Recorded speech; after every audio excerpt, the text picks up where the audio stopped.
서편제 이청준 1976년.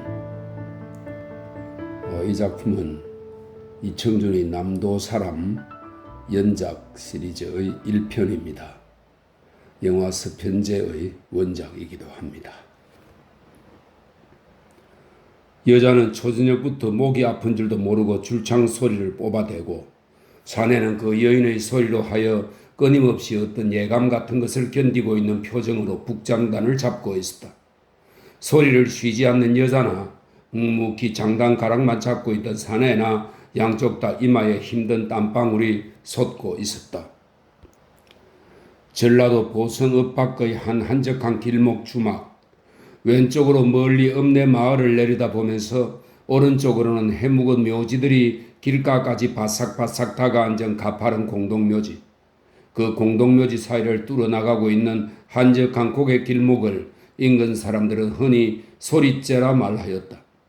그리고 그 소리째 공동묘지 길의 초입계에 조개 껍질을 엎어놓은 듯 뿌연 먼지를 뒤집어 쓰고 들어앉아 있는 한 작은 초가 주막을 사람들은 또 너나 없이 소리째 주막이라 말하였다. 곡성과 상여 소리가 자주 지나는 묘지길이니 소리째라 부를만 했고 소리째 초입을 지키고 있으니 소리째 주막이라 이를만 했다. 내력을 모르는 사람들은 아마 그점 짐작을 하고 지나칠 수도 있으리라. 하지만 이 소리째와 소리째 주막에는 또 다른 내력이 있었다. 귀 밝은 읍내 사람들은 대개 다 그것을 알고 있었다. 보성 고을 사람이 아니더라도 어쩌면 이 소리째 주막의 발길이 다 하룻밤쯤 솔솔 노릇을 하고 나면 그것을 쉬이 알 수 있었다. 주막집 여자의 소리 때문이었다. 남자도 없이 혼자 몸으로 주막을 지키고 살아가는 여자의 남도 소리 솜씨가 누가 들어도 예사롭지 않았기 때문이다. 이날 저녁 손님 역시 그것을 이미 깨닫고 있는 것 같았다. 아니, 그는 애초부터 그저 우연히 발길 닿는 대로 이 주막을 찾아든 사람이 아니었다. 그는 실상 읍내의 한 여인숙 주인으로부터 소리째 이야기를 처음 들었을 때부터 이미 분명한 예감을 가지고 있었다. 그리고 뒷 얘기를 더 들을 것도 없이 그 길로 곧 자신의 예감을 쫓아 나선 것이었다. 주막집에는 과연 심상치 않은 여인의 소리가 있었다. 초저녁께부터 시작해서 밤이 깊도록 지칠 줄 모르는 소리였다. 소리째의 내력에는 그 서른이 채 뗄까 말까 한 여자의 도도하고도 구성진 남도 소리가 뒤에 숨어 있었다. 하지만 사내는 여인의 소리를 들으면서도 주막을 찾아올 때의 그 부푼 예감이 아직도 흡족하게 채워지지 못하고 있는 표정이었다. 소리를 들으면 들을수록 그것은 오히려 더욱 어떤 견딜 수 없는 예감 속으로 깊이 사내를 휘몰아 들어가고 있는 것 같았다. 방 안에 술상이 마련되어 있었지만 그는 그의 술 쪽에는 관심도 두지 않고 소리에만 넋이 팔려 있었다. 여자가 춘향가 몇 대목을 뽑고 나자 사내는 아예 술상을 한쪽으로 밀어놓고 제편에서 먼저 북장단을 자청하고 나섰던 것이다. 좋으네, 참 좋으네. 자, 이 술잔으로 목이나 좀 죽이고 나서. 여자가 소리를 한 대목씩 끝내고 날 때서야 그는 겨우 생각이 미친 듯 목축임을 한 잔씩 나누고는 이내 또 다음 소리를 재촉에 대곤 하였다. 그러다 여자가 이었고 다시 수군과 한 대목을 구성지게 뽑아젖히고 났을 때였다. 사내는 마침내 참을 수 없어진 듯 그녀에게 다시 목축임 잔을 건네면서 물었다. 한 대 말이네? 자네는 대체 언제부터 이런 곳에다 자네 소리를 묻고 살아오던가? 여자는 사내의 그 조심스러운 물음의 뜻을 금세 알아차릴 수가 없었던지 한동안 말이 없이 사내 쪽을 가만히 건너다보고 있었다. 이 고갯길을 소리째라 이름하고 자네 주막을 두고는 소리째 주막이라 하던 것을 듣고 왔네. 그래, 이곳 사람들이 그런 이름을 지어 부르는 건 자네 소리에 내력을 두고 한 말이 아니던가? 사내가 한 번 더 물음을 되풀이했으나 여자는 이번에도 역시 대꾸가 없었다. 하지만 이제 그 여자의 침묵은 사내의 말 뜻을 알아들을 수가 없어서만은 아닌 것 같았다. 여자는 다시 한동안이나 사내 쪽을 이어키 건너다보고 있었다. 그러고는 무언가 사내의 흉중을 헤아려 내고 싶어진 듯 천천히 고개를 저으랬다. 그렇다면 이 소리째 주막의 사연은 자네가 첫 번 임자가 아니더란 말인가?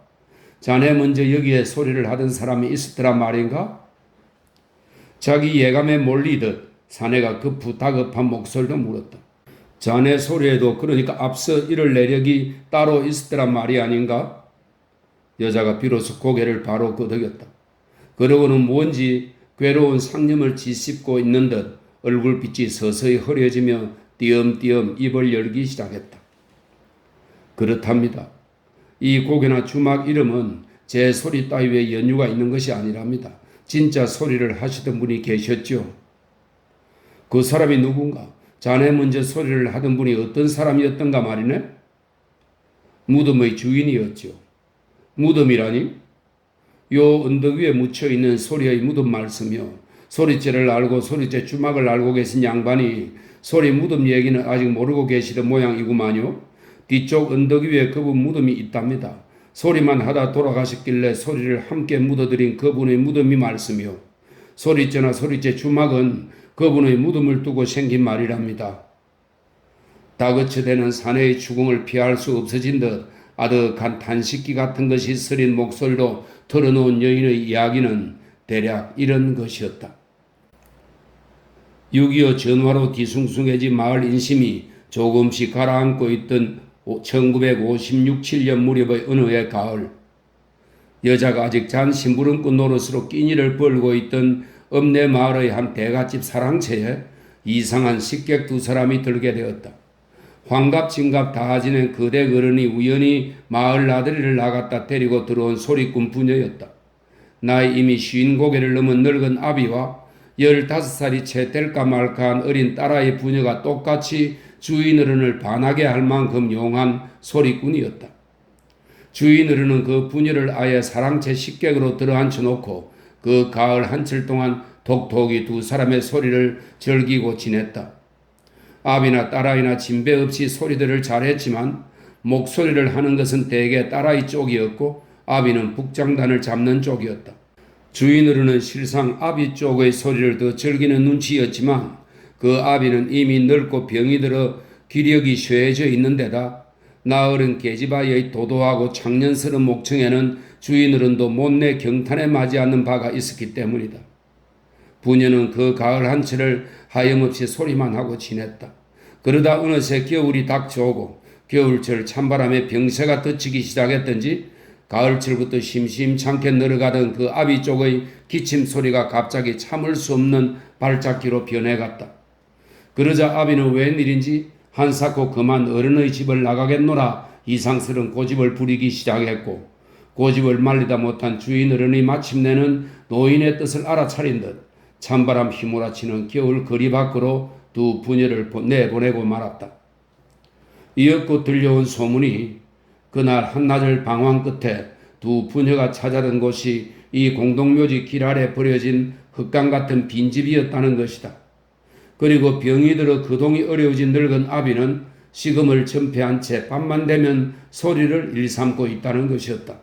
소문을 전해들은 주인 어른이 그때의 그 심부름꾼 계집이던 여인에게 다시 양식거리를 그곳까지 이어 보내곤 했다.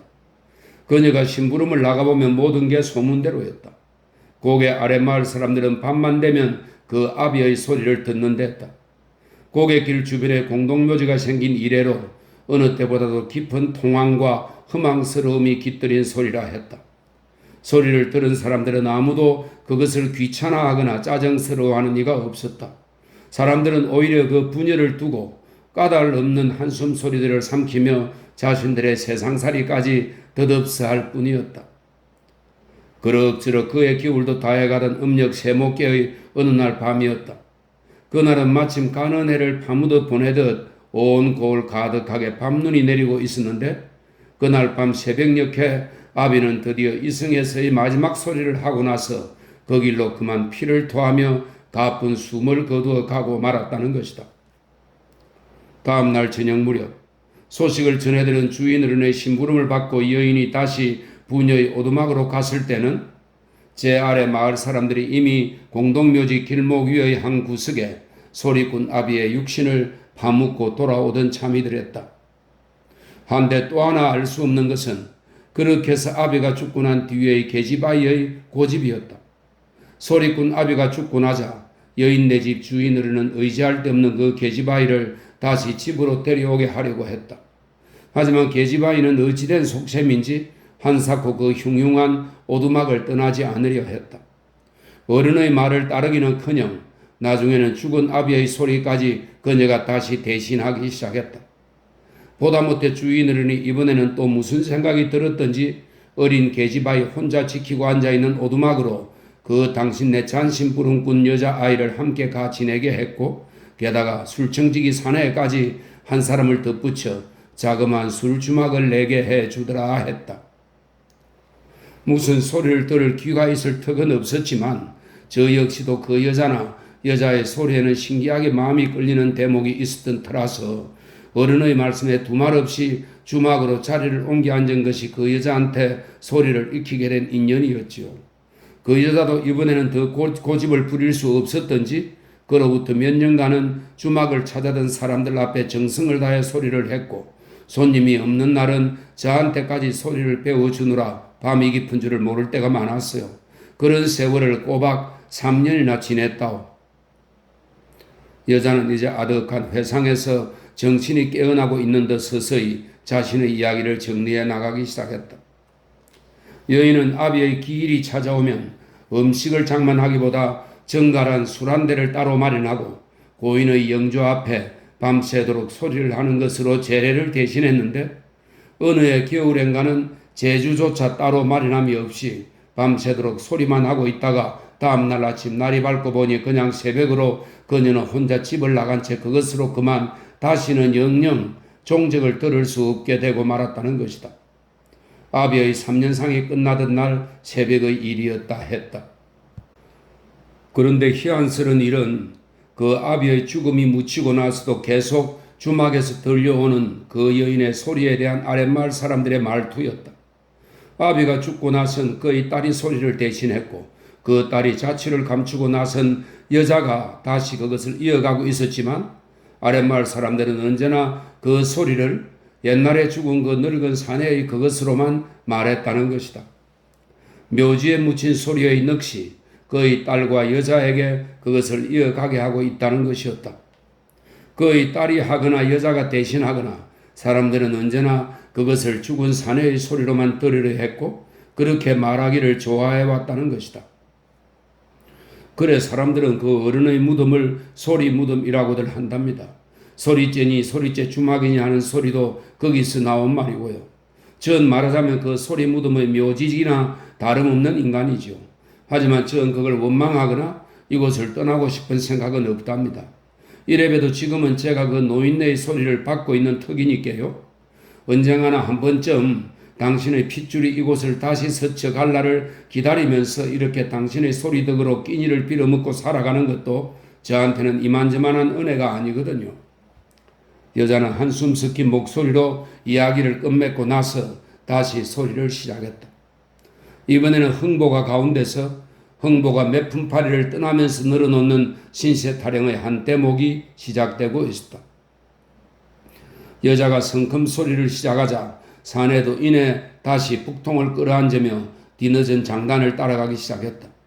이번에는 그 장단을 잡아나가는 사내의 솜씨가 아까처럼 금세 소리의 흥을 타지 못하고 있었다. 사내는 아직도 무언가 자꾸 이야기의 뒤끝이 미진한 얼굴이었다. 여자의 소리보다 아직은 이야기를 좀 더 캐고 싶은 표정이 역연했다. 하지만 사내의 기색 따위는 아랑곳하지 않은 채 여자의 소리가 점점 열기를 더해가기 시작하자 사내 쪽도 마침내는 북채를 꼬나진 손바닥 안에 서서히 다시 땀이 배기 시작했다. 그리고 마침 가슴이 끓어오르는 어떤 뜨거운 회상의 골짜기를 헤매어 들기 시작한 듯 두 눈길에는 이상스러운 열기가 어리기 시작했다.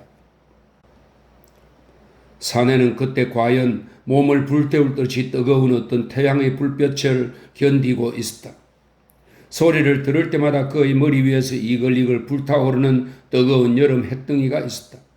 어렸을 적부터의 한 숙명의 태양이었다. 파도비들 반짝이는 바다가 내려다 보이는 해변과 언덕밭의 한 모퉁이, 그 언덕밭 한 모퉁이에 누군지 주인을 알 수 없는 해묵은 무덤이 하나 누워 있었고 소년은 언제나 그 무덤과 잔디밭에 허리 곱비가 매여 놀고 있었다. 동백나무 숲가로 뻗어나온 그 길다란 언덕밭은 주 소년의 죽은 아비가 그의 젊은 아낙에게 남기고 간 그의 유일한 유산이었다. 소년의 어미는 해마다 그 밭대기 농사를 거두는 일 한 가지로 여름 한치를 고스란히 넘겨보내곤 했다. 소년은 날마다 그 무덤과 잔디에서 곱비가 매인 짐승꼴로 긴 여름날을 기다려야 했다. 그리고 그 언덕배기 무덤가에서 소년은 더러 물빈을 반짝이며 섬 기슭을 돌아나가는 돛담배를 내려다 보기도 했고 더러는 또 얼굴을 쪄오는 여름 태양볕 아래 배고픈 낮잠을 자기도 했다. 그러면서 이제나 저제나 밭고랑 사이로 들어간 어미가 일을 끝내고 나오기를 기다렸다.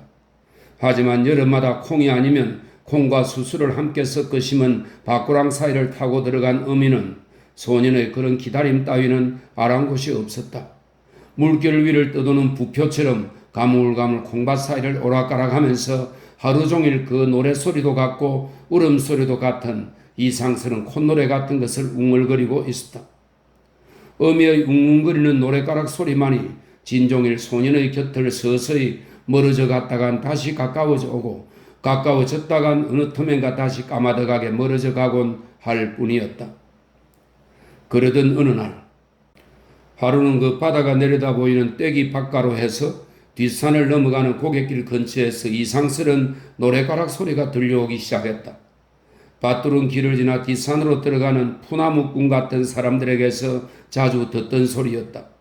하지만 그날의 노래가락은 동네 나무꾼들의 그것이 아니었다. 산으로 들어간 나무꾼도 없었고 소리를 하는 사람의 모습을 볼 수도 없었다. 산을 휩싸고 있는 녹음 속 어디선가 하루 종일 노래소리만 들려왔다. 나중에 알게 된 일이지만 그것은 이날 처음으로 이 산 고개를 넘은 마을로 들어오던 어떤 낯선 노래꾼의 소리였다. 어쨌거나 그날 그 모습을 볼 수 없는 노래소리는 진종일 해가 지나도록 숲속에 흘러나왔고 그러자 한 가지 이상스러운 일이 일어났다. 밭고랑만 들었으면 우 노래소리도 같고 울음소리도 같은 어미의 그 이상스러운 웅얼거림이 이날따라 그 산소리에 화답이라도 보내듯 더욱더 분명하고 극성스럽게 떠돌아 번지기 시작한 것이다. 그러면서 어미는 뜨거운 햇볕 아래 하루 종일 가물가물 밭 이랑 사이를 가고 또 오갔다. 그리고 마침내 산 봉우리 너머로 뉘엿뉘엿 햇덩이가 떨어지고 거뭇한 저녁 어스름이 서서히 산기슭을 덮어 내려오기 시작하자 진종일 녹음 속에 숨어있던 노래소리가 비로소 뱀처럼 은밀스럽게 산 어스름을 타고 내려왔다. 그리고 그 뱀이 먹이를 덮치듯 아직도 가물가물 밭고랑 사이를 떠돌고 있던 소년의 어미를 후다닥 덮쳐버렸다. 그런 일이 있고 난 뒤부터 그날의 소리는 아주 소년의 마을로 들어와 집 문간방에 둥지를 틀고 살게 되었으며 동네 안에 둥지를 틀고 들어앉게 된 소리의 남자는 날만 밝으면 언제나 그 언덕밭 뒷산의 녹음 속으로 숨어들어가 진종일 지겹도록 산울림만 지어내리곤 하였다. 사람의 모습은 보이지 않고 녹음이 소리를 숨기고 사는 양한 소리였다. 밭고랑 사이를 오가는 여인의 그 괴상스러운 노래가락 소리도 날이 갈수록 극성스러워져 갔다. 소년은 여전히 그 무덤과 잔디에서 진종일 계속되는 노래가락 소리를 들어야 했고 소리를 들으면서 허기에 지친 잠을 자거나 소리를 들으면서 그 잠을 다시 깨야 했다. 잠을 자거나 잠을 깨거나 소년의 귓가에선 노래소리가 떠돌고 있었고 소년의 머리 위에는 언제나 그 이글이글 불타오르는 뜨거운 햇덩이가 걸려 있었다. 소리는 얼굴이 없었으되 소년의 기억 속엔 그 머리 위에 이글거리던 햇덩이보다도 분명한 소리의 얼굴이 있을 수 없었다. 그리고 언제나 뜨겁게 불타고 있던 그 햇덩이야말로 그날의 소년의 숙명처럼 아직 그것을 찾아 헤매 다니고 있는 그 자신의 운명의 얼굴이었다. 그러니까 소년이 그 소리의 진짜 모습을 자신의 눈으로 똑똑히 보게 된 것은 그의 어미가 어느 날 밤 뜻하지 않은 소동 끝에 호련히 저승길로 떠나버리고 난 다음날 아침의 일이었다. 소리가 마을로 들었었던 그 한여름이 지나가고 해가 훌쩍 뒤바뀌고 난 이듬해 이른 여름의 어느 날 밤 소년의 어미는 땅덩이가 꺼져 내려앉는 듯한 길고도 무수한 복통 끝에 흡사 피 속에서 쏟아내듯 작은 살덩이 형상 하나를 낳아놓고는 그날 새벽으로 그만 영영 눈을 감아버린 것이었다. 그리고 그런 일이 있은 다음날 아침에야 비로소 소리의 사내가 그 후줄근한 모습을 드러내며 소년의 집 살인문을 들어서던 것이었다.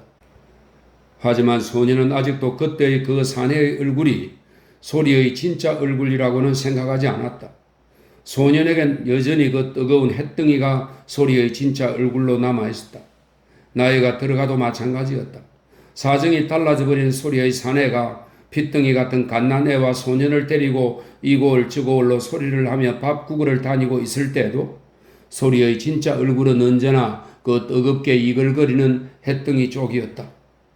괴롭고 고통스러운 얼굴이었다. 하지만 어떻게 된 심판인지 사내는 그 고통스러운 소리의 얼굴을 버리고는 살 수가 없었다. 머리 위에 햇덩이가 뜨겁게 불타고 있지 않으면 그의 육신과 영혼이 속절없이 맥을 놓고 늘어졌다. 그는 그의 햇덩이를 만나기 위해 끊임없이 소리를 찾아다니지 않으면 안 되었다. 그런 식으로 이날 이때까지 반생을 지니어온 숙명의 태양이요 소리의 얼굴이었다. 사내는 여자의 소리에 다시 그 자기 햇덩이를 만나고 있었다. 그리고 언제나처럼 무서운 인내 속에 그 뜨겁고 고통스러운 숙명의 태양볕을 끈질기게 견뎌내고 있었다. 그러자 이윽고 여자의 소리가 끝났다. 흥보가 한 대목이 다 한 것이었다. 하지만 사내는 여자가 소리를 끝내고 나서도 아직까지 그 끓는 태양볕을 머리 위에 견디고 있는 듯 한참이나 더 얼굴을 고통스럽게 찡그리고 있었다. 이마와 콧잔등에는 실제로 태양볕의 열기를 견디고 있던 사람처럼 굵은 땀방울이 맺혀 있었다. 그래, 그 여자는 한 번 여길 떠나고 나선 그걸로 그만 소식이 아주 끊기고 말았더라 말인가?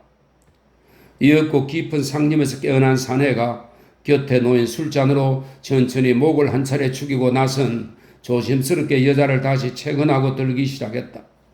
아까번 이야기에서 미진했던 것이 다시 머리에 떠오르고 있는 모양이었다. 소식이 아주 끊겼다면 자네는 그래 짐작조차 가는 곳이 없었던가? 그때 그 여자가 여길 떠나면 어느 쪽으로 갔음직하다고 짐작조차 떠오르는 데가 없었던가 말이네. 그러자 여자는 이제 그만 사내의 추궁에는 흥미가 없어진 모양이었다. 아니, 어쩌면 그녀는 이미 사내의 흉중을 훤히 꿰뚫고 나서 섣부른 말대답을 불어 삼가고 있는지도 알 수 없는 일이었다. 꼬리를 물고 있는 사내의 추궁에도 그녀는 이제 좀처럼 시원한 대답을 보내지 않고 있었다. 아까도 말씀드렸소만 어디 그런 짐작이 닿을 만한 곳이나 있었겠어요? 몰랐고 그럴 수는 있었겠지만 말을 자꾸 피하고 싶은 기색이 역력했다. 가는 곳을 짐작할 수 없었다면 그 사람들 부녀가 어디서부터 이 고을로 흘러들었는지 전부터 지내오던 곳을 얘기 들은 일은 있었을 게 아닌가? 소리를 하고 다니는 사람들이 한 곳에 정해놓고 몸을 담는 일이 있었겠소? 그저 남도 일대를 쉴 새 없이 두루 떠돌아 다녔다더구먼요. 소리를 하던 부녀간 외에 따로 친척 같은 것도 없고 그 여자한테 무슨 동기간 비슷한 것이라도 말이네. 그야 태생지가 어딘 줄도 모르는 사람들인데 집안 내력인들 고지곳대로 속을 털어보이려 했겠소? 그런데 그때였다. 여자의 말 가운데 부지 중 뜻밖의 사실이 한 가지 흘러나왔다. 행여 또 그런 핏줄 같은 것이 한 사람쯤 있었다 해도 앞을 못 보는 그 여자 처지에 떳떳이 얼굴을 내밀고 찾아 나설 형편도 못 되었고요. 그녀가 장님이었다는 소리였다. 아니, 그 여자가 그럼 앞을 못 보는 장님이었단 말인가? 그리 된 내력이 도대체 어떤 것이었다던가? 그 여자 아마 태생부터가 장님으로 난 여자는 아니었을 거 아닌가 말이네. 사내의 표정이 갑자기 사납게 흔들리고 있었다. 여자는 부지 중에 깜빡 그런 말을 하고 나서도 사내의 반응에는 도대체 영문을 알 수 없다는 듯 천연스럽게 말꼬리를 다시 뭉치고 들었다. 그 여자가 장님이었다는 걸 말씀드리지 않았던가요? 하기야 그 여자는 눈이 먼 사람답지 않게 그 동이 워낙 가지런해서 함께 지내고 있을 때부터 앞을 못 보는 사람이라는 생각을 잊을 때가 많았으니까요. 하지만 손님 말씀대로 그 여자도 태생부터가 장님은 아니었던가 봅디다. 그래, 어떻게 되어서 눈을 잃게 되었다던가? 사연을 들은 것이 있으면 들은 대로 얘기를 좀 털어놔 보게. 사내의 목소리는 억제할 수 없는 예감에 떨고 있었다. 그러자 여자는 처음 얼마간 겁을 먹은 듯한 표정으로 말끝을 자꾸 허리를 하고 있었으나 이제는 사내의 기세가 그것을 용납하지 않았다. 상세한 내력까지는 저도 잘 모르지만요. 딸아이에게 눈을 잃게 한 것은 다름 아닌 그녀의 아비, 바로 그 사람이었을 거라 말한 것이 여자가 사내에게 털어놓은 놀라운 비밀의 핵심이었다. 소리꾼의 딸아이 나이 아직 10살도 채 못 되었을 때 어느 날 밤 그녀는 갑자기 견딜 수 없는 통증으로 그의 아비 곁에서 잠을 깨어 일어나게 되었고 잠을 깨고 일어나 보니 그녀의 얼굴은 웬일로 숯불이라도 들어부은 듯 두 눈알이 모진 아픔으로 활활 타들어오는 것 같았고 그것으로 그녀는 영영 앞을 못 보는 장님 신세가 되어버리고 만 것이라 했다. 여자의 아비가 잠든 계집 자식 눈 속에 청강수를 몰래 찍어 넣은 것이라 했다. 그런 얘기는 여자가 일찍이 읍내 대가댁 심부름꾼 시절서부터 이미 어른들에게 들어 알고 있던 사실이었는데 그렇게 하면 눈으로 뻗칠 사람의 전기가 귀와 목청 쪽으로 옮겨가 눈빛 대신 목청 소리를 비상하게 한다는 것이었다. 어렸을 적의 여자는 결코 그런 끔찍스러운 얘기를 믿으려 하지 않았었다.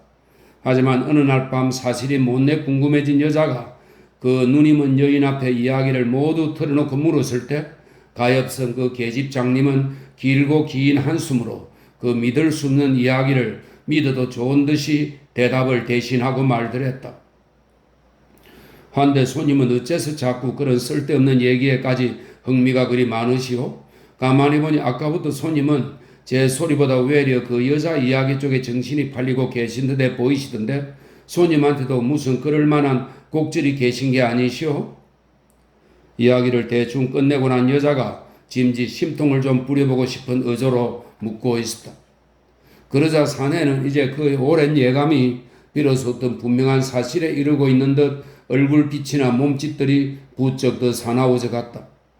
얼굴 한 구석에 내력을 알 수 없는 어떤 기분 나쁜 살기의 빛마저 떠오르기 시작했다.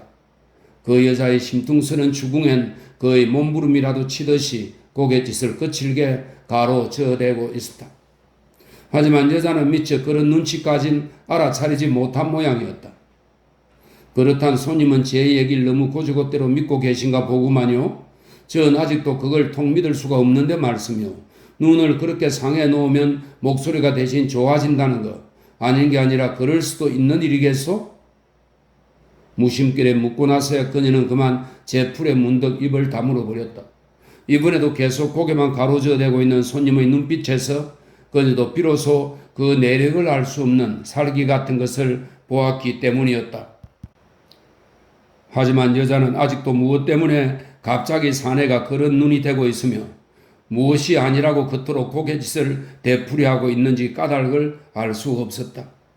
눈을 멀게 해도 소리가 고와질 수는 없다는 것인지 아니면 좋은 목청을 길러주기 위해 그 아비가 딸년의 눈을 멀게 했다는 소리꾼 부녀의 이야기 전부를 부인하고 싶은 것인지 그녀로서는 도대체 손님의 고갯짓을 옳게 새겨 읽어낼 재간이 없었다.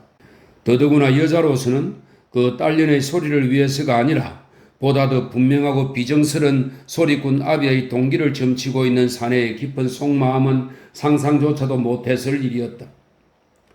의가리 의가리 황성먼 길 의가리 오늘은 가다 어디서 자고 내일은 가다 어디서 잘 거나. 한동안 무거운 침묵의 시간이 흐른 다음이었다. 여자가 이었고 사내를 유인하듯 천천히 다시 소리를 시작했다. 공연히 거북해진 방안 분위기를 소리로나 누겨보고 싶은 심산인 듯 했다. 심청가 중에 신봉사가 황성길을 찾아가는 전경으로 여자의 목소리는 어느 때보다 유장하고 장년스런 진양 쪽 가락을 뽑아 넘기고 있었다. 지그시 눈을 내리감은 사내의 장단가락이 졸리운 듯 이따금씩 여자를 급하게 뒤쫓곤 했다. 사내는 이미 여자의 소리를 듣고 있지 않았다. 그는 또다시 그 어릴 적의 이글거리는 햇덩이를 머리 위에 뜨겁게 느끼고 있었다. 그리고 그 아비 아닌 아비가 되어버린 옛날 사내의 소리를 듣고 있었다. 어미를 잃고 난 소년이 사내의 그 소리 구걸길을 따라 나선 지도 언 10여 년에 이르고 있었다. 사내는 채 철도 들지 않은 계집아이와 소년을 앞세우고 고울고울 소리를 팔며 떠돌아다니고 있었다. 그러면서 사내는 항상 그의 어린 것에게도 소리를 시키는 게 소원이었다. 하지만 어린 녀석은 그저 마지못해 소리를 흉내내는 신용을 해 보일 뿐 정작으로 그것을 익히고 싶은 생각이 조금도 없었다. 사내는 마침내 녀석을 단념하고 이번에는 그보다도 더 나이가 어린 게지바이 쪽에 소리를 배워주기 시작했다. 게지바이에겐 소리를 시키고 사내의 녀석에겐 북장단을 치게 했다. 재간이 좀 뻗친 탓이었을까? 게지바이 쪽은 신통하게도 소리를 잘 흉내내었고 목청도 제법 들을만했다. 사람들이 모인 데서 아비 대신 오누이가 소리를 놀아보여서 치아를 듣는 일까지 생기기 시작했다. 사내는 끝내 나으린 오니 소리꾼을 만들기가 소원인 것 같았다. 그러나 그 어린 사내의 녀석은 아비의 뜻을 따를 수가 없었다. 그는 오히려 사내와는 정반대의 생각을 품고 있었다. 언제부턴가 그는 자기 손으로 그 나이 먹은 사내와 사내의 소리를 죽이고 말 엄밀한 계획을 꾸미고 있었다. 어미를 죽인 것이 바로 사내의 소리였다. 언젠가는 또 사내가 자기를 죽이게 될지도 모른다는 두려움이 항상 녀석을 떨리게 했다. 소리를 하고 있을 때 밖엔 좀처럼 입을 여는 일이 드문 버릇이나 사내의 그 말없는 눈길이 더욱더 녀석을 두렵게 했다. 어미의 원한을 풀어주고 싶었다. 사내가 자기를 해치려 들기 전에 이쪽에서 먼저 사내를 없애버려야만 했다. 사내를 두려워하면서도 그의 곁을 떠나지 못하는 것은 마음속에 그런 음모가 꾸며지고 있었기 때문이었다. 사내가 두렵기 때문에 그가 시키는 대로 북채잡이 노릇까지는 터놓고 그 역을 할 수가 없었다. 순종을 하는 채 보이면서 때가 오기를 기다렸다. 사내가 소리를 하고 있을 때 그 하염없고 유장한 노래가락 소리를 듣고 있노라면 녀석은 번번이 그 잊고 있던 살기가 뿌연듯 되살아나곤 했다. 그는 무엇보다 그 사내의 소리를 견딜 수가 없었다. 그리고 그 소리를 타고 이글이글 떠오르는 뜨거운 햇덩이를 참을 수가 없었다. 그는 사내의 소리를 들을 때마다 문득문득 기회가 가까이 다가오고 있음을 느꼈다. 거기다가 사내는 또 듣는 사람도 없이 혼자서 자기 소리에 취해 들 때가 종종 있었다. 산길을 지나가다 인적이 끊긴 고갯 마루턱 같은 데 이르면 통곡이라도 하듯 사지를 풀고 앉아 정신없이 자기 소리에 취해 들곤 하였다. 사내가 목청을 도더 울리기 시작하면 무견스런 산봉우리가 메아리를 울려오고 골짜기의 산새들도 울음소리를 그치는 듯 했다. 녀석이 어느 때보다도 뜨겁게 불타고 있는 그 햇덩이를 보는 것은 그런 때의 일이었다. 그런 때는 유독히도 더 사내에 대한 견딜 수 없는 사리가 치솟곤 했다. 사내의 소리는 또 한 가지 이상스러운 마력을 가지고 있었다. 녀석에게 사리를 잔뜩 동에 올려놓고는 그에게서 달의 계략을 쫓을 육신의 힘을 몽땅 다 뽑아가 버리는 것이었다.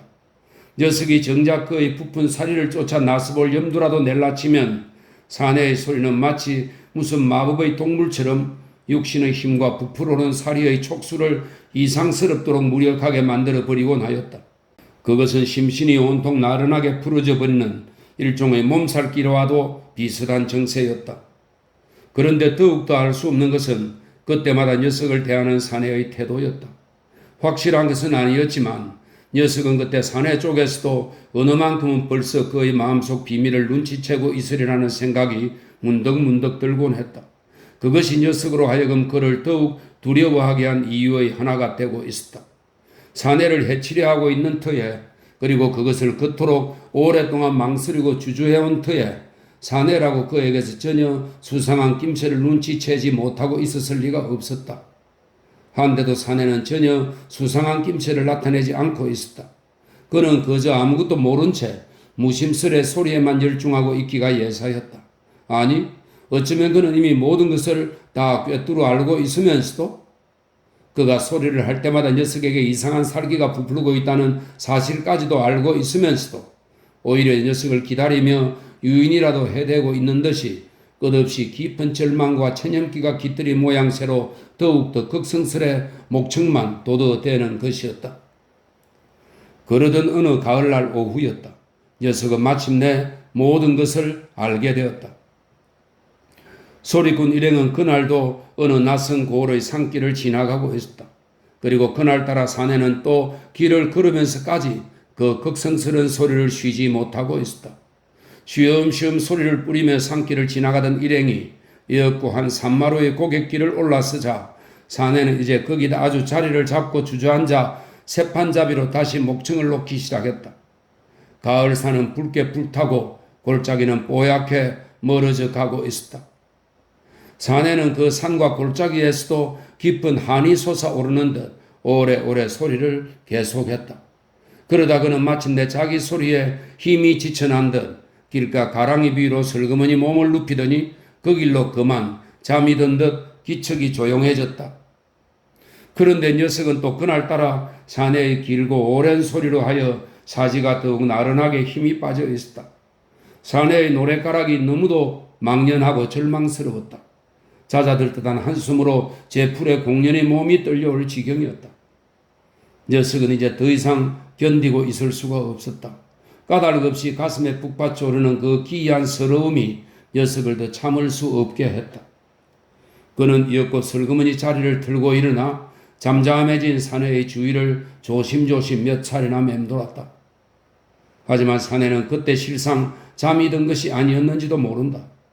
녀석이 마침내 계집아이조차 모르게 커다란 돌멩이 하나를 가슴에 안고 가만가만 사내의 뒤쪽으로 다가서 갔을 때였다. 그리고는 제급에 제가 질려 어찌할 줄을 모르고 한참 동안이나 그냥 몸을 떨고 서 있을 때였다. 녀석은 그때 차라리 사내가 잠을 깨고 일어나 그의 거동을 들켜버리게라도 되었으면 싶던 참이었는데 사내가 정말로 천천히 머리를 비틀어 뒤에서 녀석을 돌아다 보았다. 왜 그러고 있는 거냐? 그는 무엇인가 기다리다 못한 사람처럼 조금은 짜증이 섞인 듯한 목소리로 녀석을 슬쩍 나무랐다. 그러나 그뿐이었다. 그는 더 이상 나무라려고 들지도 않았고 돌멩이의 사연을 묻지도 않았다. 그는 그저 그 조용한 한마디뿐 녀석의 심중을 유인하듯 다시 고개를 돌려 잠이 든 신용이 되고 말았다. 정말로 알 수 없는 일이었다. 작자는 처음부터 녀석의 마음속을 알고 있었음에 틀림없어 보였다. 한데도 위인이 무슨 생각으로 그토록 아무것도 모른 채 줄 수 있었는지 그 점은 이날 이때까지도 해답을 풀어낼 수 없는 기이한 수수께끼였다. 녀석이 사내의 곁을 떠난 것은 그러니까 그런 일이 생겼던 바로 그날 오후의 일이었다. 사내는 끝내 녀석을 모른 채 했고 녀석은 더 이상 자신을 견디고 서 있을 수가 없었다.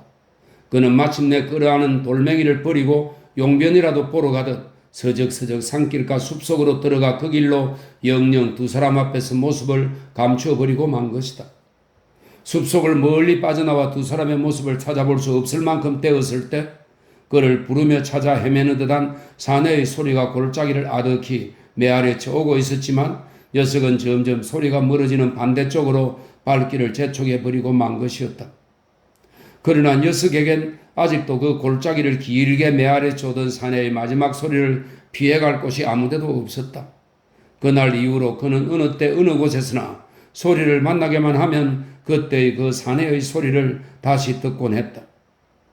이날도 물론 마찬가지였다. 이날 밤도 그는 어느새 안타깝게 그를 찾아 헤매는 사내의 소리를 듣고 있었다. 그리고 버릇처럼 어디론가 그것에서 멀어지려 숨이 차도록 다급한 발길을 끝없이 재촉해 가고 있었다. 이제 그만하고 목을 좀 쉬게. 사내가 마침내 제풀에 힘이 파한 얼굴로 여자를 제지하고 나선 것은 그러니까 전혀 그녀를 위해서가 아니었던 셈이다. 사내는 이제 얼굴빛이 참혹할 만큼 힘이 빠져 있었다. 그래 여자는 그럼 자기의 눈을 멀게 한 비정스러운 아비를 어떻게 말하던가? 몇 잔째 거푸 술잔을 비우고 난 사내가 이윽고 다시 조용한 목소리로 여자에게 물었다. 그 여자는 그런 말을 한 적이 없었답니다. 사내 앞에서는 이제 더 이상 숨길 일이 없다는 듯 여인의 말투가 한결 고분고분해지고 있었다. 여자가 말한 일이 없더라도 평소에 아비를 대하는 거동 같은 것을 보아 그 여자가 제 아비를 용서하고 있는지 못하고 있는지는 마음속으로 짐작해 볼 수 있었을 것 아닌가 말이네. 빈틈없이 파고드는 사내의 추궁에 여자는 그의 억지 짐작을 꾸며대고 있는 시기였다. 행동거지로만 본다면야 말도 없고 원망도 없었으니 용서를 한 것 같아 보였지요. 더구나 소리를 좀 안다 하는 사람들까지도 그걸 외려 당연하고 장한 일처럼 여기고들 있었으니까요. 그 목청을 다스리기 위해 눈을 멀게 했을 거라는 얘기 말인가?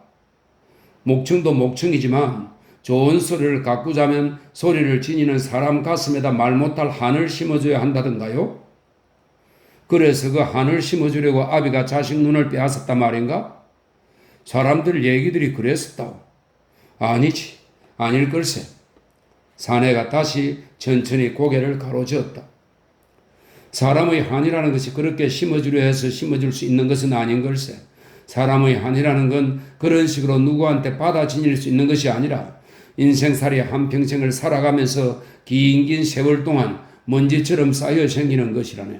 어떤 사람들한테는 사는 것이 한을 쌓는 일이고 한을 쌓는 것이 사는 것이 되듯이 말이네. 그보다도 고인한테 좀 미안한 말이지만 노인은 아마 그 여자의 소리보다 자식년이 당신 곁을 떠나지 못하게 해두고 싶은 생각이 앞섰을지도 모르는 일일 걸세. 여자는 드디어 입을 다물어 버리고 말았다.